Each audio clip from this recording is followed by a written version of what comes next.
Plan शुरू कर दो कि इस बार जो चुनाव आएगा लगा दो भावी विधायक हम ही हैं। फिर चतुर्थ श्रेणी कर्मचारी से तो ठीक रहेगा ना। कि आपकी कोई बात नहीं मान रहा फिर आप क्या करोगे? तो इससे पहले आपको भी प्रयास करना कि हम सामने खड़े होंगे, गांव वालों को बताना शुरू कर दो कि साहब हमारी बात नहीं मानेंगे, आपके बच्चे को भेजोगे कहाँ?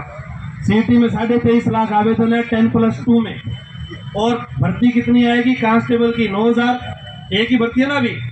23 लाख में से केवल 9,000 अभी लगेंगे।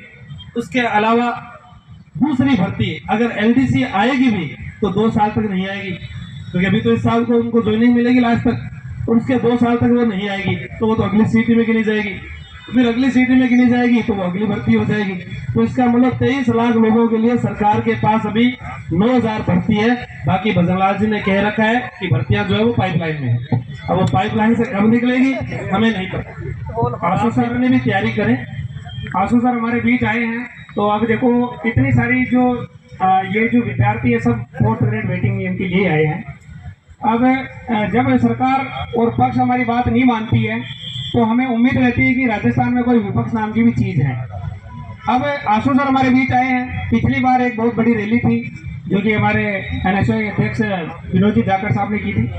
तो आशु सर से मैं वहाँ तक खबर पहुँचाना चाहता हूँ कि हम तो आ गए, अब विपक्ष की भी जिम्मेदारी बनती है हमारा साथ दें, और विनोद जी जाकर साहब को यहाँ पे भेजे 5 बजे बाद, और जब हमारी अनुमति खत्म हो रही तो उसके बाद हम वहीं के भरोसे। अभी बताऊं बात, आपके कहने पर और मेरे कहने पर यहाँ ऐसे कोई नहीं आएगा। पहले हमें उनका शेड्यूल भी पता होना चाहिए। मैं उनसे कल बात की थी विनोद जी से कि पिछली बार आप जब आए थे विद्यार्थियों ने बात की, इसीलिए उन्होंने 1 तारीख बोला था, लेकिन बिहार में छात्र जो है अपनी मांगों के लेकर लड़ रहे थे। उस समय किसी एक विद्यार्थी के कंधे पर गोली लग गई थी, और पुलिस के द्वारा ही वो गोली किसके आदेश पर चलाई गई है हमें नहीं पता है, लेकिन उस विद्यार्थी के जब गोली लगी तो वो एनएसयूआई के अध्यक्ष हैं, और एनएसयूआई हमेशा छात्रों के लिए लड़ती है, इसलिए वो वहाँ बिहार गए हुए हैं। अब बिहार से उनको 5 बजे में कैसे बुलाऊं? अब अगला जो समय है अगर वो देंगे कि हाँ उस दिन जो है बात करेंगे। आप कहते हो विपक्ष की, तो विपक्ष को लाने की जिम्मेदारी उस दिन मेरी थी, टीकाराम जी झूली, गोविंद सिंह डोटासरा जी, विनोद जी जाकर, लेकिन फिर मेरे पर आरोप लगा दिया कि आप तो कांग्रेस पार्टी से चुनाव लड़ना चाहते हो, इसलिए आप विद्यार्थियों को जो है ये बहका रहे हो।